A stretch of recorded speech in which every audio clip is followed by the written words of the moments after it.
नमस्कार मित्रांनो, अंकगणित आणि क्रॅश कोर्सच्या आजच्या आपल्या 29व्या लेक्चरमध्ये तुम्हाला सर्वांचं मनापासून स्वागत आहे। आणि जसं की लास्ट 2 लेक्चरपासून आपण एक नवीन टॉपिक चालू केला होता, तो म्हणजे कुठला रे, तर गुणोत्तर आणि प्रमाण हा आपला टॉपिक चालू आहे। आणि त्याच्यामधले लास्ट सेक्शनचा जर विचार केला तर त्यामध्ये बघा आपण गुणोत्तर एकत्र कशा पद्धतीने केलं जातं, मग तो टेबल फॉर्म असेल किंवा लसाई पद्धतीचा वापर कशा पद्धतीने केला जातो, हा जो डिटेल्स आहे, हे जे लेक्चर आहे ते आपण लास्ट सेशनमध्ये बघितलं होतं, म्हणजे कोणतं तर लेक्चर नंबर 28मध्ये। आय होप ते तुम्ही दोन्ही लेक्चर्स नक्की बघितले असतील, 27 आणि 28 नंबरचे। कारण ज्या पद्धतीनं आपण इथून पुढचा म्हणजेच कुठला तर आजच्या सेशनमध्ये आपण गुणोत्तर आणि प्रमाणमधला एक महत्त्वाचा पार्ट आपण चालू करणार आहोत, तो म्हणजे कुठला तर शाब्दिक उदाहरणे। मग ह्या शाब्दिक उदाहरणामध्ये जे काही आपण एक्झाम्पल सॉल्व करणार आहोत त्यामध्ये कुठे ना कुठेतरी तुम्हाला ज्यावेळी आपल्याला कुठेतरी तो टेबल जो आहे गुणोत्तर एकत्र करण्याची जी कन्सेप्ट आहे त्या कन्सेप्टचा वापर इथं आपल्याला करावा लागणार आहे। त्यामुळे तो लेक्चर तुम्ही जर अजून देखील बघितलं नसेल तर ते जरूर बघा, कारण त्याचा वापर संदर्भ कुठे ना कुठेतरी आपल्याला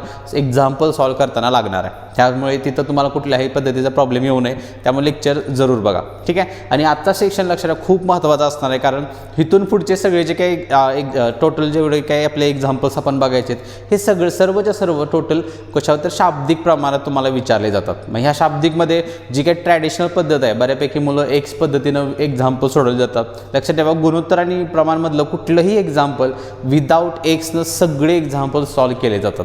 मग फक्त जरुरी आहे तुम्हाला त्या पद्धतीच्या मेथड्स माहीत असणं आणि तुमचं त्या पद्धतीनं काय असला पाहिजे, ॲप्रोच असला पाहिजे की मला ॲडव्हान्स पद्धतीनं ते एक्झाम्पल सॉल्व करायचं आहे। त्यामुळे आपण देखील कुठलेही एक्झाम्पल एक्स न सोडवणार नाही, फक्त आपण बघणार आहोत अल्टरनेट मेथड्स की शाब्दिक उदाहरणामध्ये कोणकोणत्या पद्धतीने ते एक्झाम्पल आपण सॉल्व करू शकतो। पण आपली जास्त प्रायोरिटी त्याच एक्झाम्पलला राहील ज्यामध्ये आपण कुठलं ते ॲडव्हान्स पद्धतीने ते एक्झाम्पल कसं सॉल्व करू शकतो याच पद्धतीला आपली काय राहणार आहे, प्रायोरिटी राहणार आहे, ठीक आहे।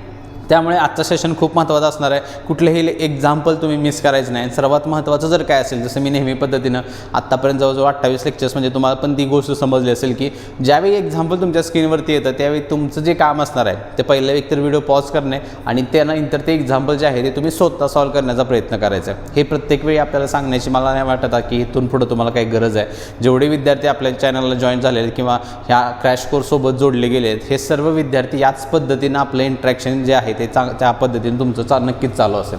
आणि जसं ते नेहमी म्हणतो की तुम्ही फक्त इथे हे लेक्चर बघण्यासाठी नाही आला तर काहीतरी शिकण्यासाठी आला, लक्षात ठेवा। तर शिकण्याचा जो अप्रोच आहे तो तुम्हाला याच पद्धतीने तुमचा स्वतःमध्ये तो डेव्हलप करता तुम्हाला आला पाहिजे, ठीक आहे। त्यामुळे आजचा सेशन जो आहे, जसं तुम्हाला म्हटलं की शाब्दिक एक्झाम्पल्स आपण बघायचे आहेत आणि त्यामधले सगळ्यात सुरुवातीचे जे शाब्दिक एक्झाम्पल्स आहेत, बेसिक क्वेश्चन्स म्हणजे संख्या, त्यांची बेरीज दिली जाते, फरक दिला जातो आणि त्यानंतर गुणाकार असेल, ह्या 3 गोष्टींच्या रिलेटेड जे काही एक्झाम्पल्स आपल्याला विचारले जातात, म्हणजे ती रक्कम असेल तर ते एक्झाम्पल्स कसे विचारले जातात आणि काय केलं पाहिजे हे आपण आजच्या सेशनमध्ये बघायचं आहे, ठीक आहे। चला तर मग आजच्या सेशनला आपण चालू करू।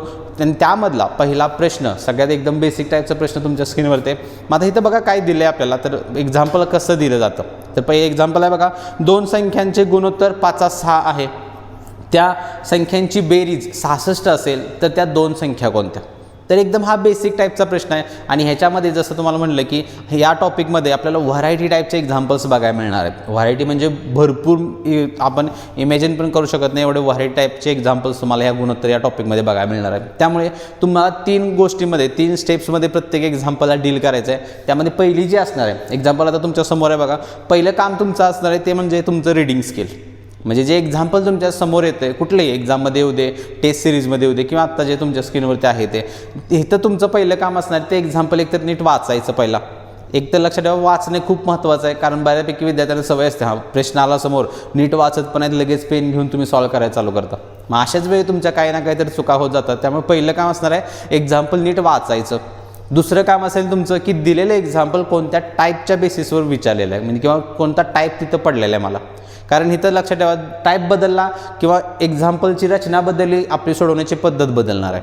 त्यामुळे पहिलं काम रीडिंग करायचं आहे, दुसरा तो टाईप शोधायचं आहे की हे कोणत्या टाईपचं एक्झाम्पल आहे, आणि तिसरं अकॉर्डिंगली जो टाईपचं एक्झाम्पल आहे त्या अकॉर्डिंगली तुम्हाला त्या तिथं सोडवण्याची प्रोसेस इथं अप्लाय करायची आहे। त्यामुळे ह्या 3 एक्झाम्पल्समध्ये 3 स्टेपमध्ये तुम्हाला प्रत्येक एक्झाम्पलला काय करायचं आहे, सॉल्व करण्याचा प्रयत्न करायचा आहे। कुणीही काही म्हणजे जर एक्झाम्पल आलेल्या लगेच पेन घेऊन जर सोडवण्याचा प्रयत्न केला तर अवघड आहे, लक्षात ठेवा। तुमचं शिकणं फार थोडं कमी होऊन जाईल। म्हणजेच काय, काही पण कुठल्याही एक्झाम्पलला तुम्ही कुठलीही मेथड तिथं अप्लाय करू शकता।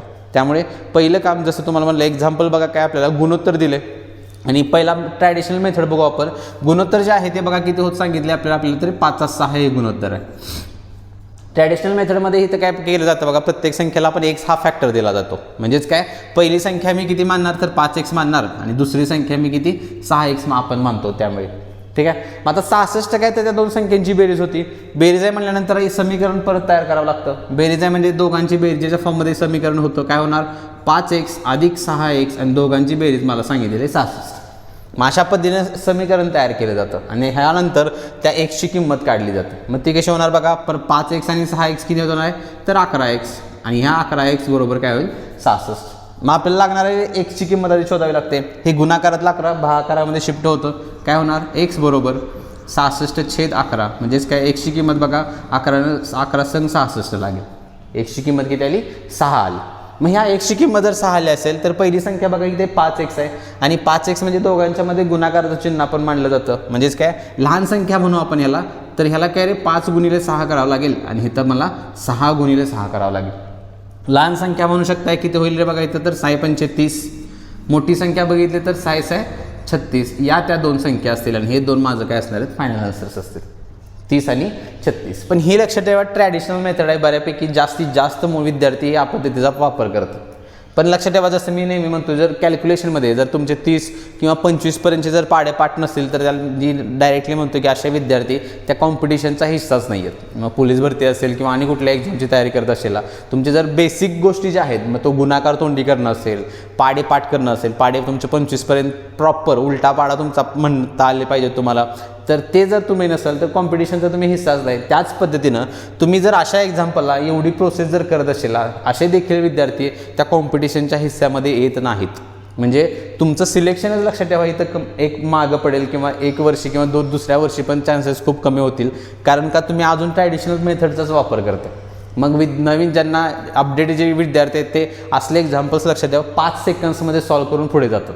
मग आपण जर तुम्ही ही पद्धत लावली, तुम्ही विचार करा तुम्ही एक्झाम्पल सोडवण्यासाठी किती वेळ घेशील.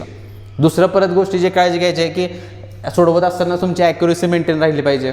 आणि इथं तर लक्षात ठेवा एकदम छोट्या संख्या घेतल्या आहेत. मी इथं 66 आहे, परत डायरेक्टली भाग जातो आहे. संख्या मोठ्या आल्या की तुमचा कॅल्क्युलेशनला अजून तेवढाच वेळ जाणार आहे. त्यामुळे असं जर तुम्ही करत असेल तर तुम्ही अजून देखील त्या कॉम्पिटिशनच्या हिस्सा नाही. तुम्ही एक साईडचा घोळका आहे जे कॉम्पिटिशन 10 ते 15% कॉम्पिटिशन जे असतं नेहमी, त्यामध्ये तिथं जर तुम्हाला पोहोचायचं असेल तर करायचं काय बघा आता आपल्याला, तर हे असले का ही पद्धत आपण अप्लाय करणार नाही किंवा काही गरज पण नाही आहे. कारण जर ॲडव्हान्स मेथड माझ्याकडे एखादी कुठली तर अवेलेबल असेल आणि मी असल्या पद्धतीचा वापर करण्याचा आपल्याला काही तिथं आवश्यकता नाही. मग करायचं काय बघा, तर जे गुणोत्तर दिले आपल्याला किती आहे 5/6 गुणोत्तर आहे, तर बेरीज दिल्या म्हणल्यानंतर गुणोत्तराची बेरीजच करायची. मग किती होणार बघा, तर हे 6 आणि 5 जर बेरीज केली मी तर 11 बेरीज येते माझी. ठीक आहे. पण खरी बेरीज त्यांनी किती सांगितलेली तर 66 सांगितलेली.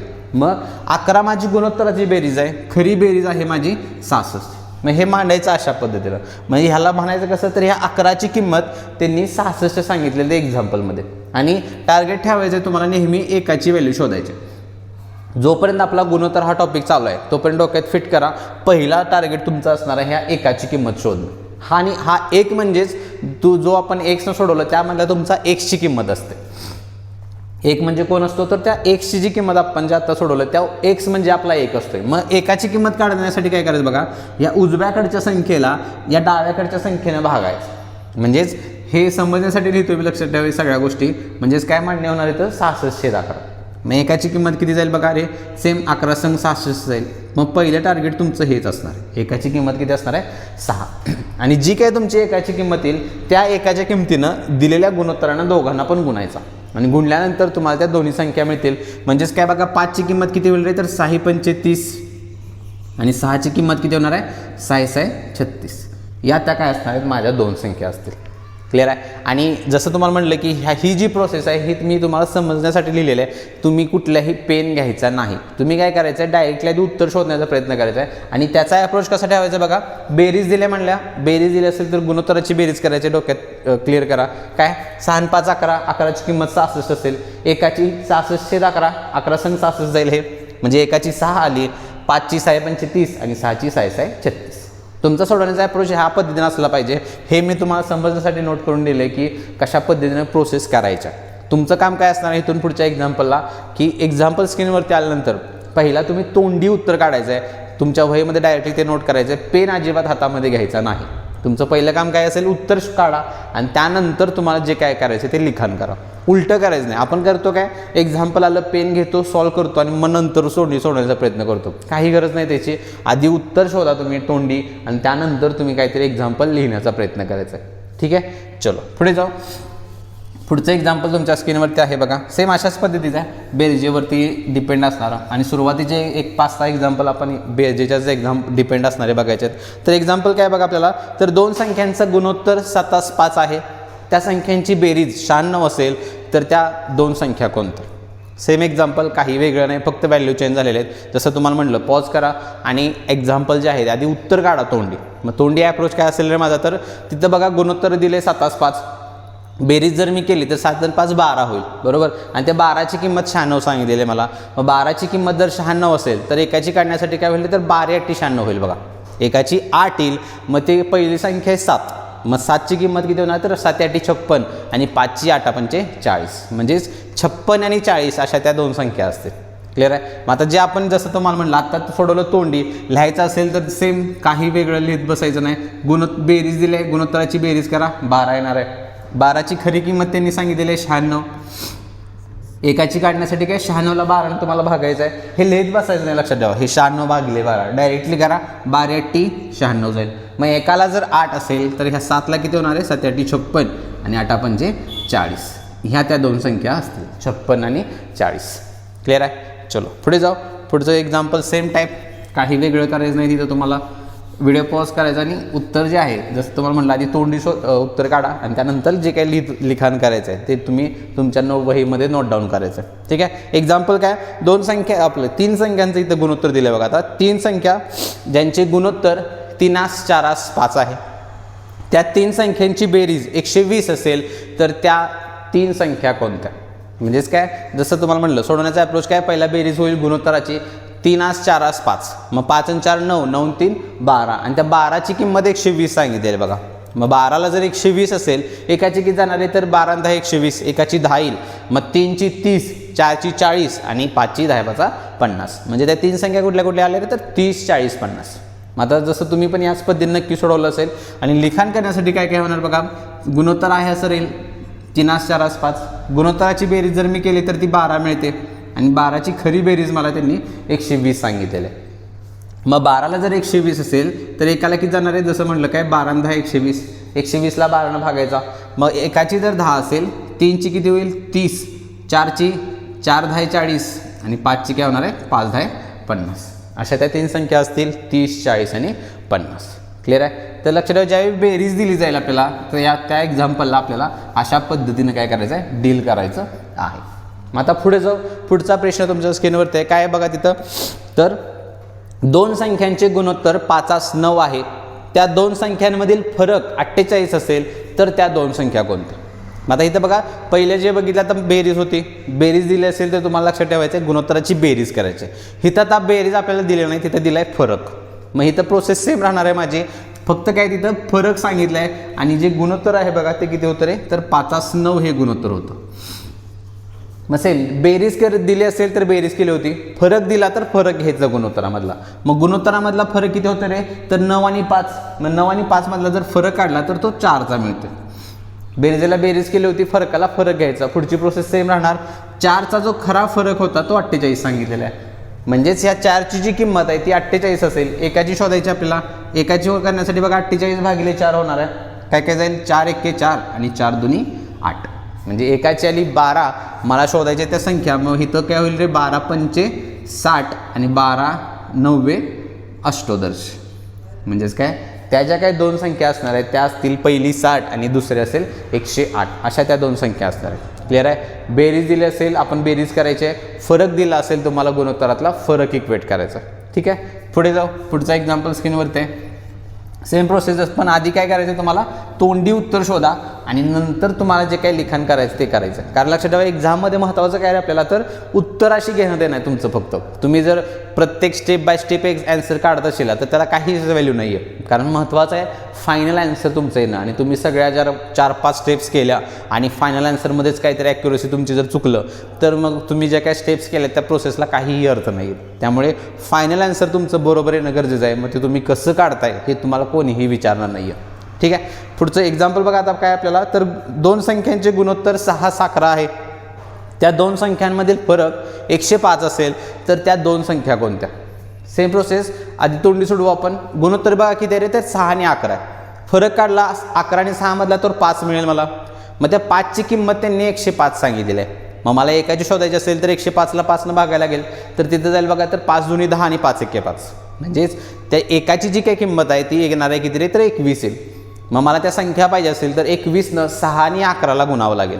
मग 21 संघ किती जातं रे आपलं तर 21 संघ जर तुम्ही काढला तर ते 6 एके 6 जाईल आणि 6 दुनी 12 म्हणजे 21 संघ 126.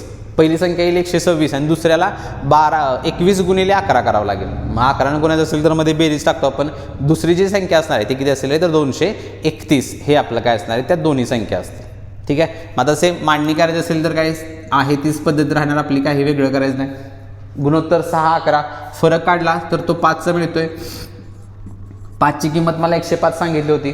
एकाची शोधायची आपल्याला भागायचं याला 105ला 5 दुनी 10 5 एके 5 संख्या पाहिजेत 6ला करायला लागेल. 21 संख्या किती होतं रे तर 26 असे म्हणजे पहिली संख्या 120 येईल आणि दुसरी संख्या 21 गुणिले 11 तुम्हाला करावं लागेल. मग 21ला जर मी 11 गुणलं तर मध्ये फक्त बेरीज टाकायची आपल्याला किती येणार आहे ती 231. अशा त्या माझ्या दोन्ही संख्या असतील. क्लिअर आहे. त्यामुळे ज्या पद्धतीनं पुढचा प्रश्न तुमच्या स्क्रीनवरती आहे अशाच पद्धतीचं आहे बघा. फक्त तिथं स्टेटमेंट जे दिले ते थोडंसं वेगळं आहे. मग काय आहे बघा प्रश्न आधी आपण बघू. काय तर 2 संख्यांचं गुणोत्तर 8-11 आहे. जर दुसरी संख्या पहिल्या संख्येपेक्षा 18ने मोठी असेल तर त्या 2 संख्या कोणत्या. तर इथं बघा मागचे जेवढे एक्झाम्पल आपण बघितले बेरीज दिली असेल तर आपण बेरीज केली होती.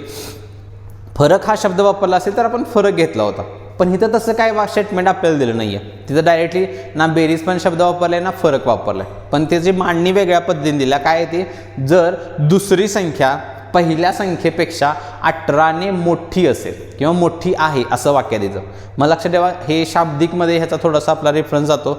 पेक्षा मोठा असेल किंवा पेक्षा लहान असेल तर हा आपण काय मानला जातो रे तर त्या 2 संख्यांमधला फरकच असतो तो.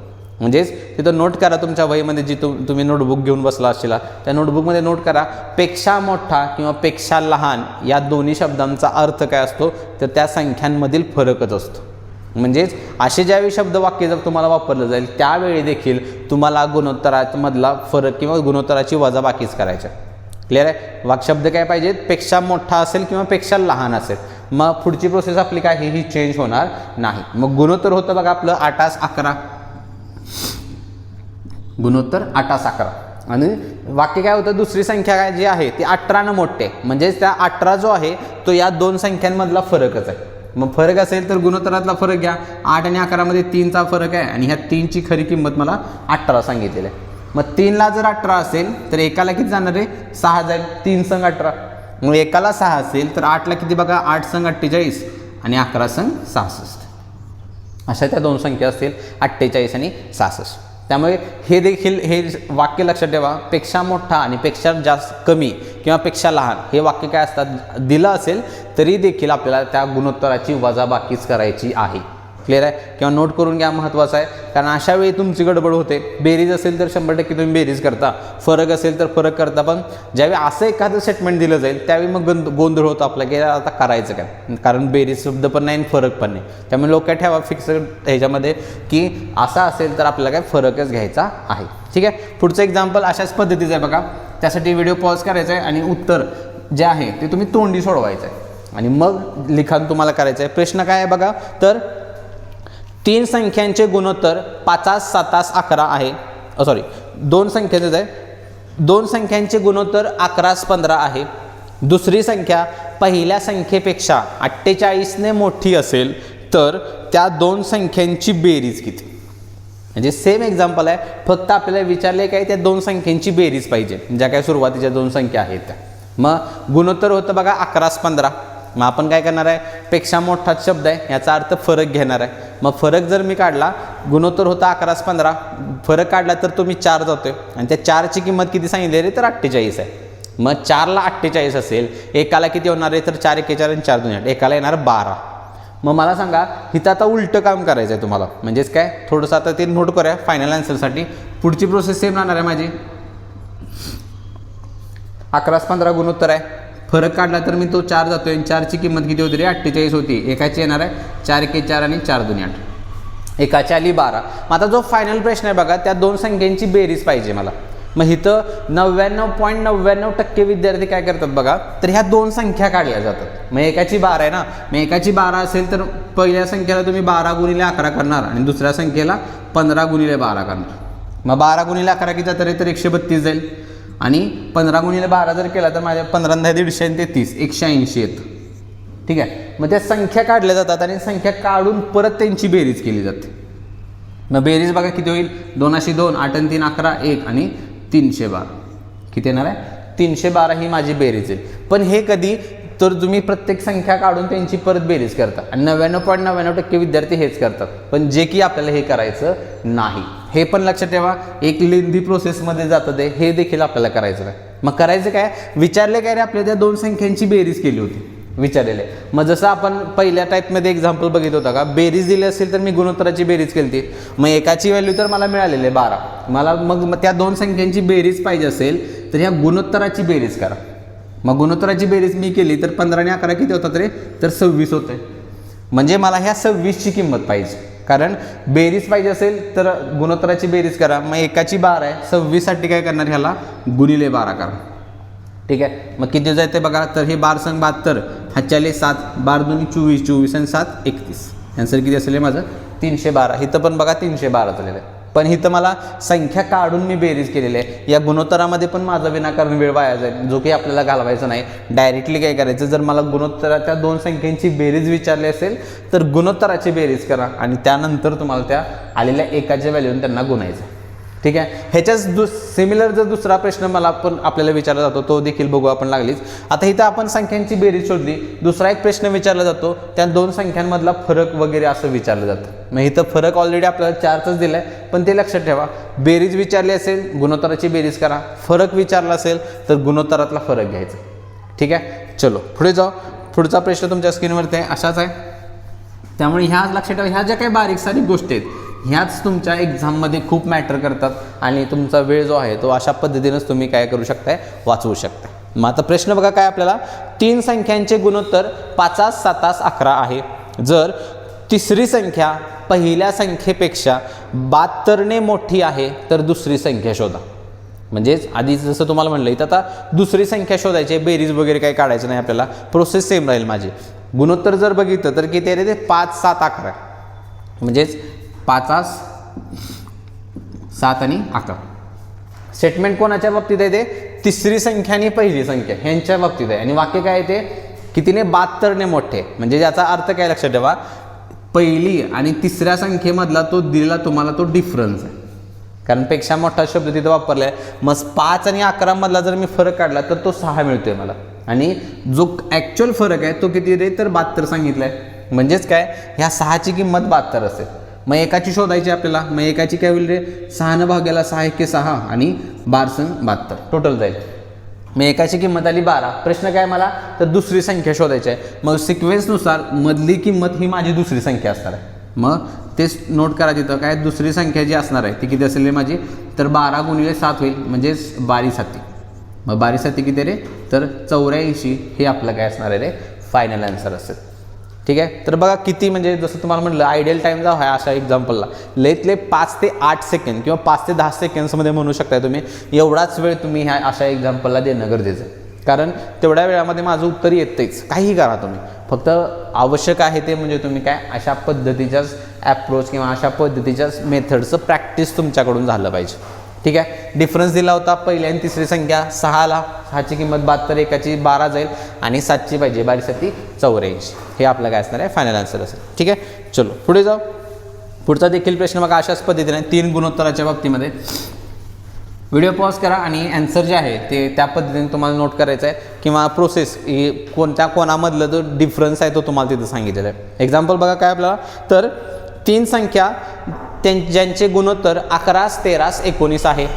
जर दुसरी संख्या पहिल्या संख्येपेक्षा 24ने मोठी आहे तर सर्व संख्यांची बेरीज किती. आता इथे बघा सर्व संख्यांची बेरीज विचारलेली आहे. त्याच्यामध्ये सर्वात महत्त्वाचं आपल्याला ते एकाची व्हॅल्यू शोधणं. एकासाठी आपल्याला वाक्य जे दिले, डिफरन्शिएशन जे दिले दुसऱ्या आणि पहिल्यामध्ये ते सांगितलेलं आहे. मग पहिली गुणोत्तर होतं बघा 11, दुसऱ्याचं होतं 13. मग 11 आणि 13 मधला डिफरन्स जो आहे तो आपल्याला इथे इक्वेट करायला लागणार आहे. गुणोत्तर आहे 11, 13, 19. ठीक आहे. वाक्य काय होतं, दुसरी संख्या पहिलीपेक्षा 24ने मोठी आहे. मग दुसरी संख्या किती आहे रे, 13 आहे आणि पहिली किती आहे, 11 आहे. मोठी याचा अर्थ डिफरन्सच घ्यायचा आहे. मग 13 आणि 11 मध्ये बघा 2चा डिफरन्स जातोय आणि 2ची त्यांनी खरी किंमत सांगितली आहे 24. 24चा फरक आहे किंवा 24 मोठे आहे म्हणलं होतं. मग 2ला जर 24 असेल, एकाला किती जाणार आहे तर 24च्या निम्मा करा डायरेक्टली, एकाची येईल 12. मग एकाची जर 12 व्हॅल्यू असेल, प्रश्न मला काय विचारला आहे तर त्या तिन्ही संख्यांची बेरीज विचारलेली आहे. मग मला 3 संख्यांची बेरीज काढत बसायची गरज नाही. करायचं काय, जसं मगाशी आपण केलं होतं, गुणोत्तराची बेरीज करू आणि त्याला 12ने गुणायचं आहे. मग गुणोत्तराची बेरीज बघा किती जाणार आहे, तर 19ला एकदा 20, 20 आणि 10 30, 30 आणि 13 43. म्हणजेच मग एकाला जर 12 असेल, मला ह्या टोटल 43ची किंमत पाहिजे. मग 43ला गुणिले 12 करू आपण, किती जाणार बघा, 12 त्रिक 36, 36 आणि कॅरी 3 जाईल, 48 आणि 3 51. किती जाईल रे, 516. हे माझं काय असणार आहे, फायनल आन्सर असेल. त्या 3 संख्यांची बेरीज किती असायला पाहिजे तर 516 हे आपलं फायनल आन्सर असणार आहे. ठीक आहे. नेक्स्ट पुढचं एक्झाम्पल तुमच्या स्क्रीनवरती आहे. तर इथं बघा थोडंसं तर वेगळ्या पद्धतीचं एक्झाम्पल आहे आणि जसं तुम्हाला म्हणलं व्हरायटी टाईपचे एक्झाम्पल्स आपल्याला बघायचे या टॉपिकमध्ये. त्यामुळे प्रत्येक टाईपची साधारण एक आपण 3-3, 4-4 एक्झाम्पल्स बघायचे आहेत, जेणेकरून तुमची ती कन्सेप्ट पण क्लिअर झाली पाहिजे आणि त्याच पद्धतीने तुमचं प्रॅक्टिस देखील इथं होऊन जाईल. आता जे एक्झाम्पल तुमच्या स्क्रीनवरती आहे, एक्झाम्पल काय दिले आहे ते बघू आपण. तर बघा काय सांगितलं आपल्याला, तर 2 संख्यांचं गुणोत्तर 4:5 आहे. त्या 2 संख्यांची सरासरी 36 असेल तर त्या 2 संख्या कोणत्या. म्हणजेच इथं एक एक्स्ट्रा स्टेटमेंट तुम्हाला ॲड झालेलं आहे. तिथं बघा काय आपल्याला सांगितले की त्या 2 संख्यांची सरासरी जर सांगितलेली आहे. मग सरासरी जर सांगितली असेल तर जसं तर लक्षात ठेवा, गुणोत्तरामध्ये कॅटेगरी एक समान असणं फार गरजेचं आहे. कारण सुरुवातीला बघा आपण बेरीज दिली होती, बेरीज केली, फरक दिला असेल तर फरक घेतला होता. सेम पेक्षा मोठा पेक्षा जास्तला देखील आपण फरकच घेतला होता. पण इथं आपल्याला सरासरी जर सांगितली असेल तर एक स्टेप फक्त तुम्हाला एक्स्ट्रा कॅल्क्युलेट तिथं करायचं. म्हणजे काय करायचं बघा सर, सुरुवातीचं जे गुणोत्तर आहे ते बघा किती 4:5 सांगितलेलं आहे आणि त्या 2 संख्यांची सरासरी मला 36 सांगितली होती. ठीक आहे. मग जर सरासरी मला 36 सांगितली असेल तर त्या सरासरीवरून आधी आपल्याला काय काढावं लागते लक्षात द्यावा, त्या 2 संख्यांची बेरीज काढावी लागते. कारण आणि ह्या टाईपमध्ये असं जर एक्झाम्पल आलं, जसं तुम्हाला म्हटलं, जर तुमचं रीडिंग प्रॉपर नसेल, तुम्ही एक्झाम्पल काय दिले हे जर नाही समजून घेतलं तर मग तुम्ही डायरेक्टली काय करता, 4 आणि 5 9, 9ची किंमत 36 टाकता आणि एकाची काढून त्या पद्धतीने पुढे कॅल्क्युलेशन करता.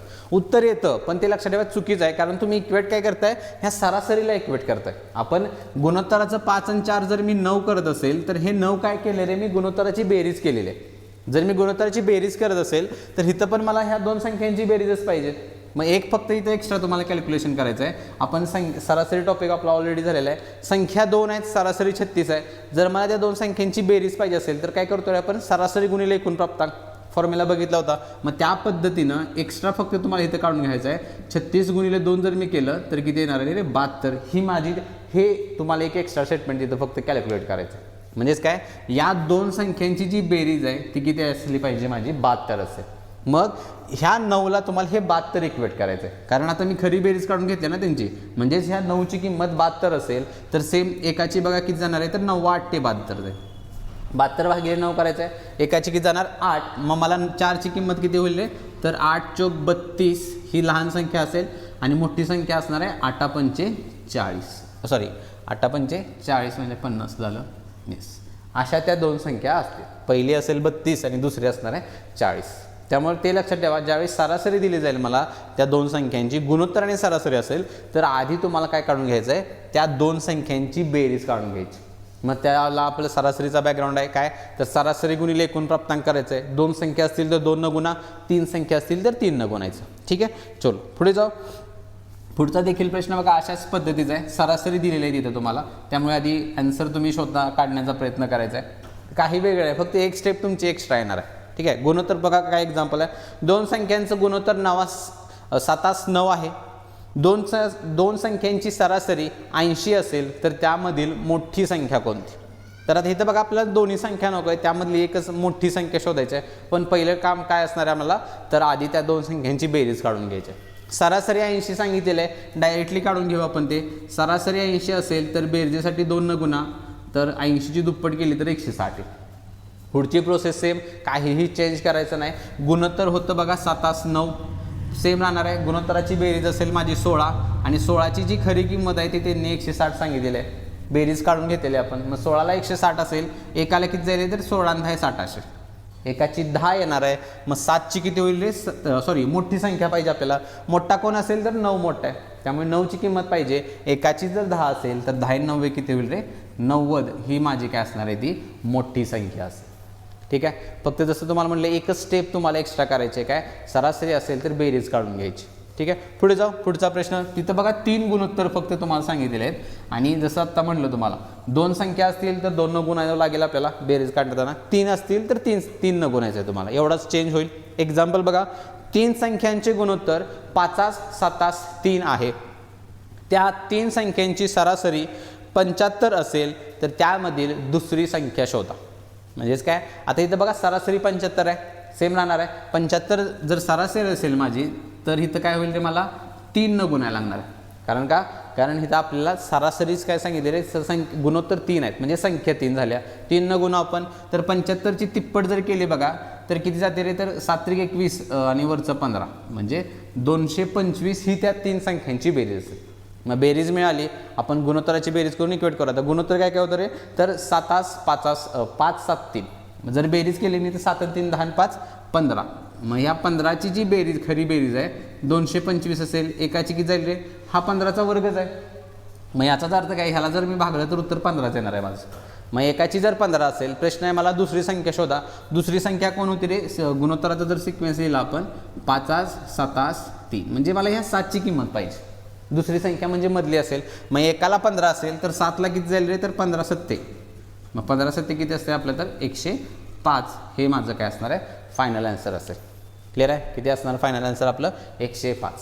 त्यामुळं हे लक्षात ठेवा, ज्यावेळी गुणोत्तर मला एखादं दिलं जाईल त्यावेळी मला काय करायचं, तिथं माझ्या प्रोसेसमध्ये चेंज करायचं आहे. गुणोत्तर प्लस सरासरी असेल तर पहिली फक्त एक स्टेप तुमची एक्स्ट्रा होणार आहे. काय, तर दिलेल्या संख्यांची तुम्हाला आधी बेरीज शोधायची आहे. डायरेक्टली सरासरी दिली असेल तर सरासरी कधीही इक्वेट करायची नाही. ते त्यातून तुम्हाला त्यांची काय काढून घ्यायला लागेल, बेरीज काढून घ्यायची. आणि त्यानंतर मग पुढची प्रोसेस जी तिथं पुढं काही चेंज होणार आहे. नेहमीचं टार्गेट असणार आहे एकाची व्हॅल्यू शोधणं आणि त्यानंतर जो काही आपल्याला प्रश्न विचारला असेल तो. ठीक आहे. चलो पुढे जाऊ. आता जे एक्झाम्पल आपण बघायचे आहेत बघा, जसं आत्ताच्या प्रत्येक एक्झाम्पलमध्ये आपल्याला डायरेक्टली काही ना काहीतरी व्हॅल्यू वगैरे दिल्या गेल्या होत्या. म्हणजे बेरीज असेल, फरक असेल किंवा पेक्षा मोठा पेक्षा जास्त असे जे वाक्य आहेत हे आपल्याला प्रॉपर दिले होते. आणि आता जे एक्झाम्पल तुमच्या स्क्रीनवरती आहे बघा, ते एक्झाम्पलमध्ये काय सांगितलं आपल्याला, तर ते एक्झाम्पल बघू आपण. काय बघा, 1050 रुपये रक्कम PQR या तिघांमध्ये 2:4:1 प्रमाणात वाटल्यास Pला मिळणारा वाटा किती. म्हणजेच इथं बघा आता टोटल काय सांगितलं आपल्याला, तर एक रक्कम सांगितलेली आहे. इथं एक रक्कम किती आहे, ती 1050 रुपयाची रक्कम आहे टोटल. ती आपल्याला PQR ह्या तिघांमध्ये वाटायची आहे. आणि जे वाटण्याचं जे प्रमाण आहे, जे गुणोत्तर आहे ते किती सांगितले, तर 2:4:1 या प्रमाणामध्ये आपल्याला ते वाटप करायचं आहे. मग असं जर मी वाटप केलं तर आपल्याला विचारले काय, Pला किती रुपयाचा हिस्सा मिळेल. मग लक्षात ठेवा अशा वेळी आणि टोटल रक्कम जी सांगितलेली आहे ती 1050 रुपये. मग इथं काय म्हणायचं काय मला, किंवा आपल्याला काय चेक काय करायचं इथं लक्षात ठेवा, की इथं बघा ना बेरीज शब्द वापरलेला आहे, ना फरक शब्द वापरलेला आहे आणि ना कुठला पेक्षा मोठा पेक्षा जास्त असा कुठलाही शब्द वापरलेला आहे. फक्त काय दिले आपल्याला, ही टोटल रक्कम दिलेली आहे. मग तुम्हाला अशा पद्धती एक्झाम्पलमध्ये, या टाईपच्या एक्झाम्पलमध्ये ते लक्षात ठेवायचं आहे, एकूण रक्कम जी तयार होणार आहे मग ते कसे होणार आहे रे, तर आपल्याला ह्या तिघांमध्ये वाटप करायचं आहे PQRमध्ये. मग हे जे लक्षात ठेवा 1050 रुपये तयार कसं होतील, तर त्या Pचा वाटा, Qचा वाटा आणि Rचा वाटा एकत्र केल्यानंतर, म्हणजे तिघांच्या रकमेची जर मी एकत्र बेरीज केली त्यावेळी मला काय मिळणार, ही टोटल रक्कम मिळेल ना. मग याचाच अर्थ काय रे, मिळून हा शब्द येतोय माझा. मग मिळूनचाच अर्थ काय असतो, तर बेरीजच असते.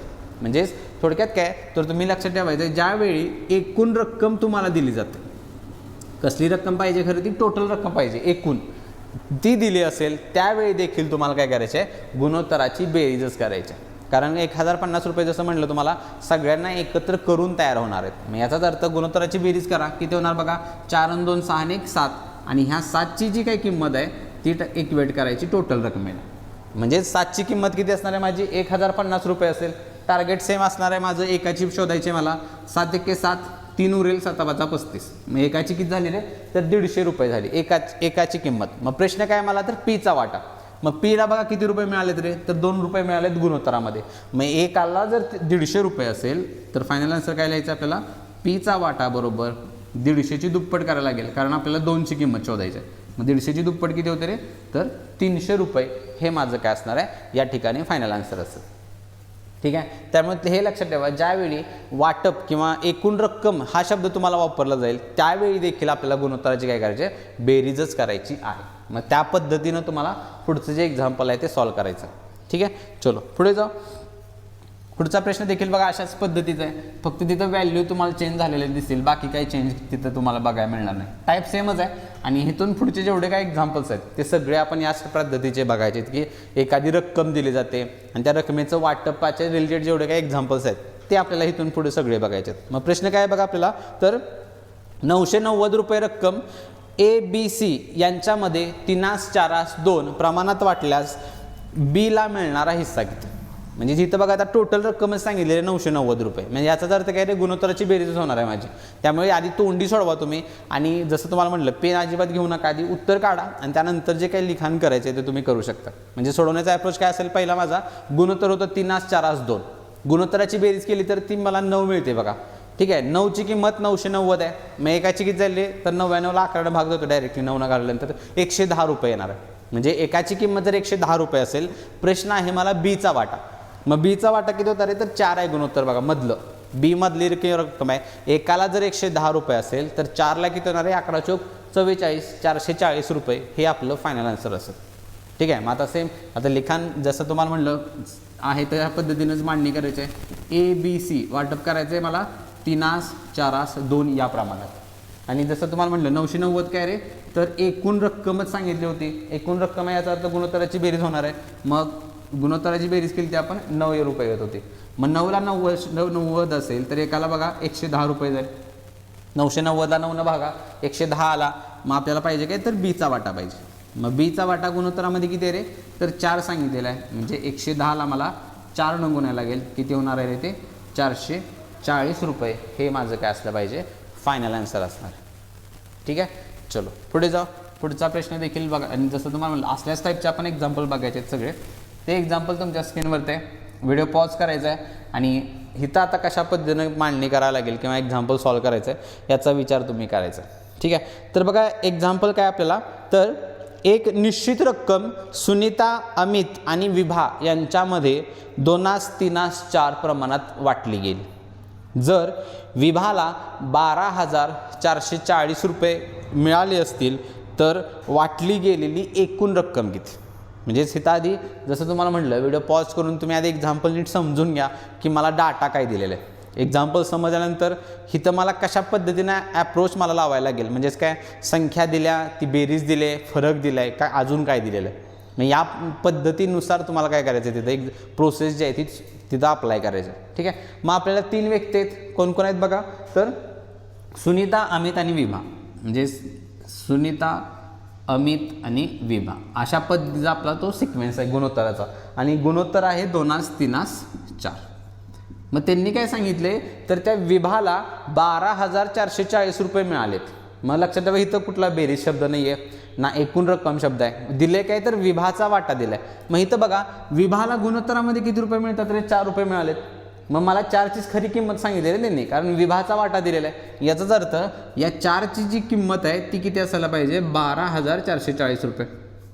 कारण ह्या विभाचा वाटा आहे आणि गुणोत्तरामध्ये विभाला 4 रुपये मिळालेत. मग 4ची किंमत एवढी असायला पाहिजे. एकाची काढून घेऊ आपण, याला भागूया 4 न, 4 त्रिक 12, 4 एके 4, 4 एके 4 आणि वरचा 1 0.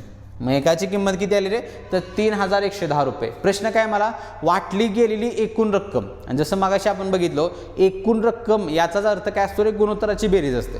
मग गुणोत्तराची बेरीज म्हणजेच काय, हिथली मला टोटल रक्कम काढायची आहे. मग टोटल रक्कम कशी तयार होणार आहे, या सगळ्यांची बेरीज करा आणि त्याला आपल्याला 3110 गुणायचं आहे फक्त. मग एकूण रक्कम हा शब्द इथं लिहू शकताय की आपल्याला उत्तर कशाचं काढतोय ते समजण्यासाठी. मग एकूण रकमेसाठी गुणोत्तराची बेरीज होईल 4 आणि 3 7 आणि 2 9 आणि ह्या 9ला मला काय करायला लागेल, 3110 गुणायचं. मग गुणाकार करूया आपण, किती होईल बघा, 9 0 0 ते 9 1 9 परत 9 1 9 आणि हे होणार आहे 9 त्रिक 27. म्हणजेच काय, टोटल रक्कम जी ह्या तिघांमध्ये वाटली गेली असेल ती किती असायला पाहिजे रे, तर 27,990 हे आपलं काय असणार या ठिकाणी फायनल आन्सर असेल. ठीक आहे, किती जाईल, 27,990 रुपये. फक्त बघा इथं वेगळं, म्हणजे जसं तुम्हाला म्हणलं अशा पद्धतीचे व्हरायटी भरपूर आपल्याला प्रश्न पडणार आहेत. कधी काय दिले, काय विचारले हे तुम्हाला समजणं फार गरजेचं आहे. मग इथं आपल्याला विभाचा हिस्सा दिला होता. विभाचा हिस्सा गुणोत्तरामध्ये 4 आहे. त्या 4ची किंमत इक्वेट केली आपण आणि एकाची शोधली, जे आपण नेहमी करतोय. आणि प्रश्न काय होता, एकूण रक्कम जी ह्या सगळ्यांमध्ये वाटली गेली. एकूण रकमेचा अर्थ काय असतोय, गुणोत्तराची बेरीज असतो. मग ती आपण बेरीज केली, किती जाईल फायनल आन्सर, 27,990 रुपये. ठीक आहे, चलो पुढे जाऊ. पुढचा प्रश्न बघा. त्यासाठी आधी जसं तुम्हाला म्हणतोय नेहमी, व्हिडिओ पॉज करून समजून घ्या की काय दिले आणि मला कशा पद्धतीने आता प्रोसेस अप्लाय करावी लागेल. मग प्रश्न काय आपल्याला, तर 18,144 रुपये ABC यांच्यामध्ये 3/5 प्रमाणात वाटली जाते. म्हणजे इथं बघा आता टोटल रक्कम दिलेली आहे. टोटल रक्कम यातनं एक क्लिक होईल की मला आता गुणोत्तराची बेरीज तर करायची आहे. प्रश्न येऊ तर बीला मिळणारी रक्कम एच्या तुलनेत किती रुपये जास्त आहे, हा प्रश्न आहे आपल्याला. प्रश्न फक्त एकदा नीट समजून घ्या. काय तर बीला मिळणारी रक्कम एच्या तुलनेत किती रुपये जास्त आहे. म्हणजेच काय रे, तर पेक्षा जास्त पेक्षा कमीचा संदर्भ लागतो इथं. म्हणजे मला जो प्रश्न उत्तर जे शोधायचं आहे ते काय विचारले मला, तर बी आणि ए ह्यांच्यामधला जो काय रकमेचा जो काय डिफरन्स आहे तो फरक मला इथं विचारलेला.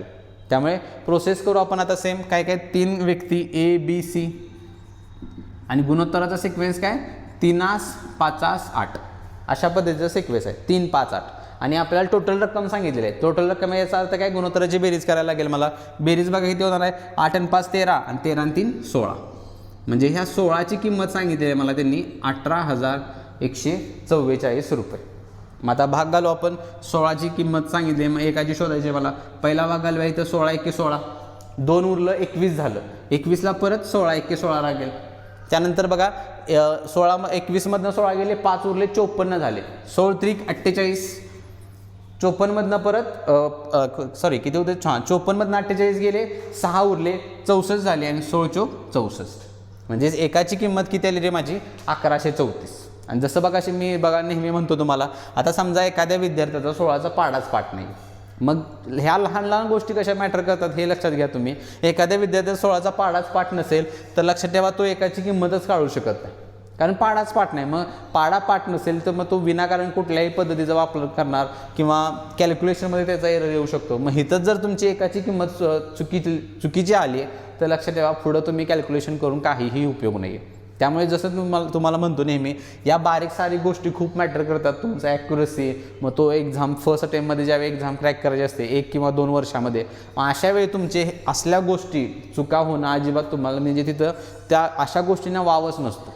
त्यामुळे जसं मी म्हणले, तुमचे 25पर्यंतचे पाढे हे पाठ असलेच पाहिजेत. असले तर तेवढ्या पद्धतीचं कॅल्क्युलेशन तुम्ही फास्ट पद्धतीने नक्कीच करू शकता. ठीक आहे, मग एकाची किंमत आली माझी 1134. आणि प्रश्न जसं तुम्हाला म्हटलं काय, तर ह्या बीच्या तुलनेमध्ये एच्या तुलनेमध्ये बीला किती रुपये अधिक मिळालेत किंवा जास्त मिळालेत. म्हणजेच काय शोधायचं आहे आपल्याला, ए आणि बी मधला डिफरन्स शोधायचा आहे. मग ए आणि बीला 5 रुपये मिळालेत, एला 3 रुपये मिळालेत. फरक किती आला रे, तर 2 रुपयाचा येतोय. म्हणजेच काय, अंतर शब्द टाकू शकता त्याला. अंतर किती रे, 2चं पडते आणि एकाची किंमत आहे 1134, मला 2ची पाहिजे. म्हणजे जर डायरेक्टली 1134ची दुप्पट करा. 11ची दुप्पट 22 आणि 34ची दुप्पट 68. उत्तर किती असायला पाहिजे माझं, 2268 रुपये एवढा या ए आणि बी यांच्या रकमेमध्ये काय असणार आहे, फरक असेल. क्लिअर आहे. आणि जसं तुम्हाला म्हणलं की फरक किती पडतो बघा, आपण ज्यावेळी ह्या ॲडव्हान्स पद्धतीचा वापर करतोय तुम्ही जर एक्स सोडवत असाल तर म्हणजे इमॅजिनच करू नका की काय प्रोसेस होऊ शकते. खूप कॅल्क्युलेटर कॉम्प्लिकेटेड कॅल्क्युलेशन जातं त्या. फक्त काय तुम्हाला थोडासा त्रास होऊ शकतो सुरुवातीला. त्रास म्हणजे काय फक्त समजण्यासाठी प्रॉब्लेम येऊ शकतो. त्रास म्हणजे कॅल्क्युलेशन तर सोपंच होते तुमचं, फक्त अट एवढीच आहे तुमचे पाढे चांगले पाठ पाहिजेत आणि तुमचं बेसिक कॅल्क्युलेशन जे आहे ते गुणाकार करणं असेल, बेरीज करणं असेल, ह्यामध्ये तुमचं प्रॉपर तुमचं काय असलं पाहिजे, ॲक्युरसी 100% असली पाहिजे. नाहीतर बेरजीला विनाकारण एखादी सिली मिस्टेक होत असेल, गुणाकारात होत असेल तर लक्षात ठेवा तुमचं ॲक्युरेट आन्सर येणं थोडंसं कुठं काय कठीण होऊन जातं तुम्हाला. ठीक आहे, चलो पुढे जाऊ. पुढचा प्रश्न तुमच्या स्क्रीनवरती आहे आणि त्यासाठी जसं तुम्हाला नेहमी म्हणलं आहे, रीडिंग, त्यानंतर टाईप ओळखणं आणि त्यानंतर प्रोसेस अप्लाय करणं, ह्या 3 स्टेपनुसार तुम्हाला प्रत्येक एक्झाम्पलला जज करायचं. ठीक आहे, इथं बघा एक्झाम्पल काय आपल्याला, तर 6,300 रुपये रक्कम XYZ यामध्ये अशा प्रकारे वाटली जाते की XY 7/5 आणि Y/Z 4/3 आहे, तर Yचा वाटा किती. आणि जसं बघा तुम्हाला मी लेक्चरच्या सुरुवातीला म्हणलं होतं की जे मागचा जो लेक्चर आपण बघितलं होतं की गुणोत्तर एकत्र करणे, त्याचा वापर तुम्हाला ह्या एक्झाम्पलसाठी करायचा आहे. कारण टोटल रक्कम तर मला सांगितलेलं आहे की ते 6,300 रुपये, मात्र जे गुणोत्तर आहे बघा ते वेगवेगळं दिले मला, म्हणजे एक्स आणि वायचं वेगळं आहे आणि वाय आणि झेडचं वेगळं आहे. मग अशा वेळी आपण एकत्र रक्कम आपण इथं डायरेक्टली वाटप करू शकत नाही. मग त्यासाठी आपल्याला काय करायचं आधी की ते XY आणि YZ जे गुणोत्तर आहे ते एकत्र करावं लागेल आणि मग आपण इक्वेट करू शकतो. मग XYचं गुणोत्तर होतं बघा 7/5 आहे आणि Y आणि झेडचं जे काही गुणोत्तर होतं ते होतं किती, 4/3. ठीक आहे, मग ह्यात नंतर आपल्याला काय करायचं आहे, XYZचं एकत्र गुणोत्तर शोधायचं. मग इथं जसं तुम्हाला म्हटलं की टेबल आधी आपल्याला करावं लागेल, कारण ते जे 6,300 रुपये आहे ती टोटल रक्कम आहे. मग मला गुणोत्तराची तर बेरीज केली पाहिजे ना, पण गुणोत्तराची बेरीज इथं मी डायरेक्टली नाही करू शकत कारण दोन्ही गुणोत्तर वेगवेगळे आहेत. मग एकत्र करू. मग एकत्र करण्यासाठी आपण काय बघितलं होतं रे, जी समान संख्या आहे, कॉमन फॅक्टर आहे, तो एका खाली एक घेत होतो आपण. मग तसं कसं होणार बघा, 7/5 आहे असं, वायची किंमत 4 आहे, ती वायच्या खाली वाय आला पाहिजे. त्यानंतर इथं 3 येणार आहे आणि परत आडव्या रेषेतला शेजारचा नंबर आपण त्या शेजारी लिहित असतो. मग फायनली उभ्या पद्धतीने गुणाकार, 7 चौक 28, त्यानंतर 5 चौक 20 आणि 5 त्रिक 15.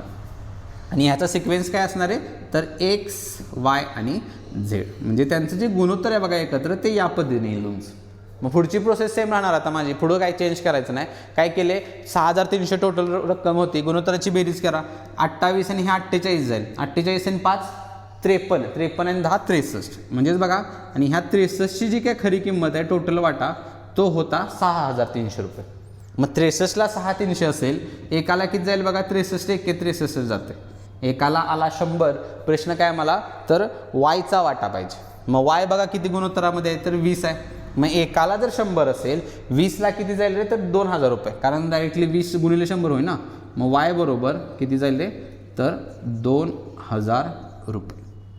हे आपलं काय असणार आहे, फायनल आन्सर असेल. मग कुणाचाही वाटा विचारू दे, एकाला 100 असेल, एक्स किती जाईल रे, 2800 रुपये जाणार आणि झेड किती जाईल, 15 गुणिले 100 1500 रुपये.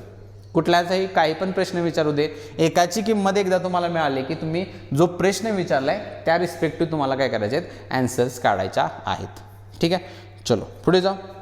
आणि आजच्या सेशनचा या टाईपचा लास्टचा प्रश्न तुमच्या स्क्रीनवरती आहे.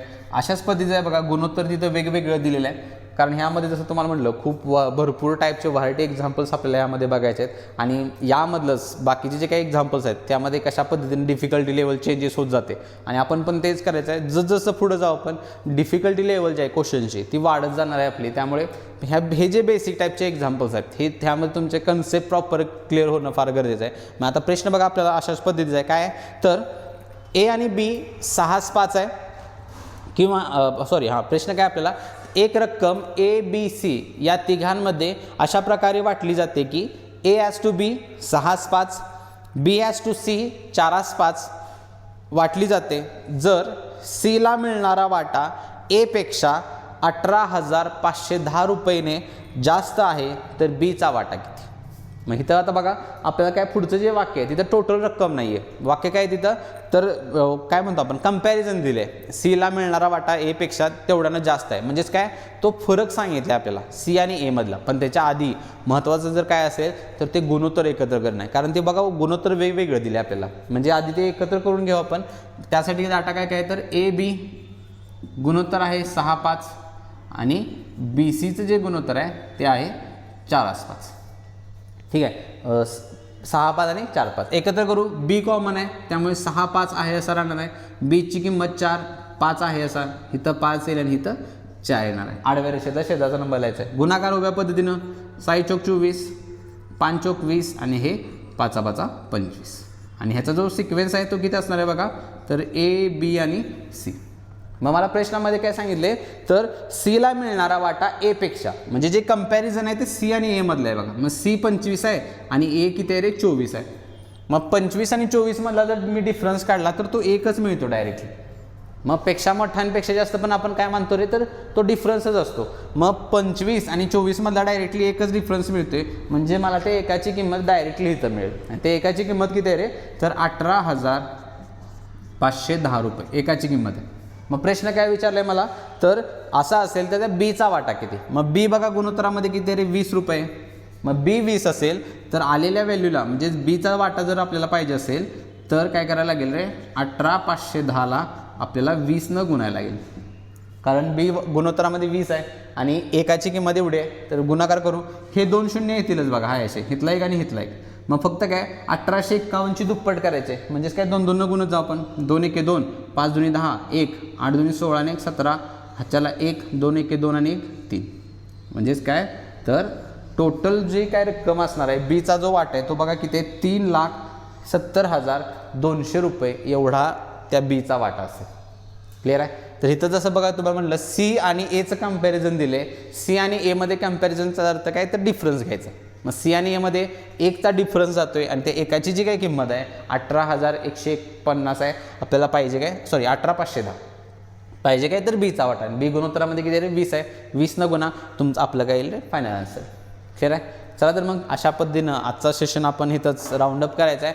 आणि आजचा सेशन लक्षात ठेवा, प्रत्येक एक ना एक एक्झाम्पल तुम्हाला नीट बघायचं आहे आणि कुठलेही एक्झाम्पल अजिबात स्किप एक तुम्हाला अजिबात करू नका, कारण प्रत्येक एक्झाम्पलमध्ये आपल्याला काही ना काही तर नक्कीच तुम्हाला शिकायला मिळेल. आणि आजचा सेशन आवडला असेल, सेशनला लाईक नक्की करा. आणि त्याच पद्धतीनं आवडला असेल आणि काय अजून त्यामध्ये जर काही शंका तुमच्या राहिल्या असतील किंवा कशा पद्धतीनं आवडला असेल तर त्याबद्दल कमेंट बॉक्समध्ये कमेंट नक्की करा, जेणेकरून तुमच्या ज्या काही पद्धती किंवा जो काही डाटा मी तुमच्यापर्यंत पोहोचवण्याचा प्रयत्न करतोय, कारण आपलं इंटरॅक्शन जास्त एवढ्या पद्धतीनं होत नाही इथं, त्यातल्या त्यात आपण जास्तीत जास्त प्रयत्न करतोय, पण त्यामधून पण काही राहत असेल तर त्याबद्दल तुम्ही कमेंट बॉक्समध्ये कमेंट नक्की करा. शंका असतील किंवा आणि काय तुमच्या सजेशन्स असतील, जेणेकरून आपलं जे 2 वे कॉन्व्हर्सेशन होणं फार गरजेचं आहे, जेणेकरून काय शंकास असतील तर त्यांचं निरसन देखील तुमचं झालं पाहिजे. आणि जर सगळ्या गोष्टी क्लिअर असतील त्या देखील माझ्यापर्यंत पोहोचणं गरजेचं आहे, की यस सर, की ज्या काही गोष्टी आपण घेतोय त्या तुमच्यापर्यंत चांगल्या पद्धतीनं पोहोचत आहेत. आणि सर्वात महत्त्वाचं जर काय आता असेल लक्षात ठेवा, इथून लक्षात ठेवा, हे माझं काम झालेलं आहे. म्हणजेच काय, जे काही गोष्टी तुम्हाला सांगण्याचा प्रयत्न करतो त्या माझ्याकडून क्लिअर झालेल्या आहेत, पण आता काम एक जे राहणार आहे ते तुमचं काम असेल, ते म्हणजे काय, की इथून पुढं जे काय तुम्ही एक्झाम्पल सॉल्व्ह करशिला गुणोत्तराच्या या टाईपच्या आत्तापर्यंत जेवढं काय आपल्याला झाले, यामधलं एक ना एक एक्झाम्पल ज्यावेळी तुम्ही सोडवण्याचा प्रयत्न करशिला त्यावेळी तुम्हाला काय करायचं आहे, याच पद्धतीचा वापर तिथं करायचा आहे. सुरुवातीला वेळ लागू दे, काही हरकत नाही, एक्झामला अजून बराच वेळ आहे. मग ते पोलीस भरती असेल, स्टाफ सिलेक्शन असेल, अजून कमीत कमी आपल्याकडे एक 6 ते 7 महिन्याचा कालावधी आहे. त्या एवढ्या वेळा खूप भरपूर टाईम आहे आपल्याकडे, तुमच्याकडे. त्यामुळे करायचं काय तुम्हाला फक्त, की थोडासा वेळ घ्या सुरुवातीला, काही हरकत नाही, एवढा काय फरक पडणार नाही. मात्र तुम्ही त्याचा त्या पद्धतीनं प्रयत्न करणं फार गरजेचं आहे. जेवढे चांगले प्रयत्न करशिला तेवढंच तुम्हाला त्या पद्धतीनं काय होत जाईल, प्रॅक्टिस होऊन जाईल. त्यामुळे तेवढं कामच तुमचं आता काय, प्रॅक्टिस करायची आणि एक रिव्हिजन करायचे. जेवढे हे जर तुम्ही केलं तर 100% तुम्ही या पद्धतीने प्रत्येक एक्झाम्पल नक्की सॉल्व्ह करू शकता. ठीक आहे. चला तर मग आजचा सेशन आपण इथंच राऊंड अप करू. भेटू आपल्या नेक्स्ट सेशनमध्ये. Till then keep studying, be positive and thank you so much.